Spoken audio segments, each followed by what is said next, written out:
কুম্ভ রাশির মানুষেরা এতটাই ভালো হয়, তারা কোনোদিনও অন্যের সংসার ভাঙে না।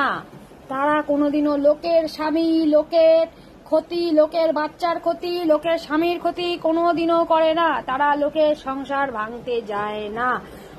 যদি না জেনে কিছু করে থাকে তাহলে সে ব্যাপারটা আলাদা, কিন্তু জানার পরে তারা কোনোদিনও কারোর লোকের সংসার ভাঙে না। কুম্ভ রাশির লোকেরা প্রচুর অতীব সাধারণ হয়। তারা পারলে লোকের উপকার করে, না খেয়ে লোককে খাওয়ায়।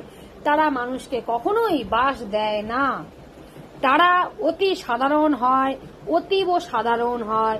তারা মানুষের মঙ্গল করে, তারা মানুষের ভালো করে, কিন্তু কিছু অজান্তেই তারা নিজেদের অজান্তেই অতি ভালো মানুষের জন্য তারা একটু বদনাম হয়ে যায়, কিন্তু তারা কখনোই লোকের জিনিস নিয়ে টানাটানি করা পছন্দ করে না।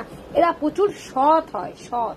আর কুম্ভ রাশির ছেলেমেয়েরা যারা পড়াশোনা করছেন তাদের চাকরি হতেই হবে। এবার আমি তো পড়াশোনা করিনি, আমার রাশি ছিল কুম্ভ, কিন্তু আমি চাকরি পাবো কি করে, পড়াশোনাটা ছেড়ে দিয়েছিলাম। কুম্ভ রাশি যাদের আছে তারা যদি একটু মন দিয়ে পড়াশোনা করে না, আপনাদের সামনে সরকারি চাকরি আসতে চলিতেছে। কুম্ভ রাশি যাদের বিয়ে হয়নি, যাদের এখনো অবধি বিয়ে হয়নি, কুম্ভ রাশির ছেলে মেয়েদের তাদের বিবাহ যোগ আছে। যেসব প্রাপ্ত বয়স্ক ছেলে মেয়েরা প্রেম করেন না, তাদের প্রেমের যোগ আছে।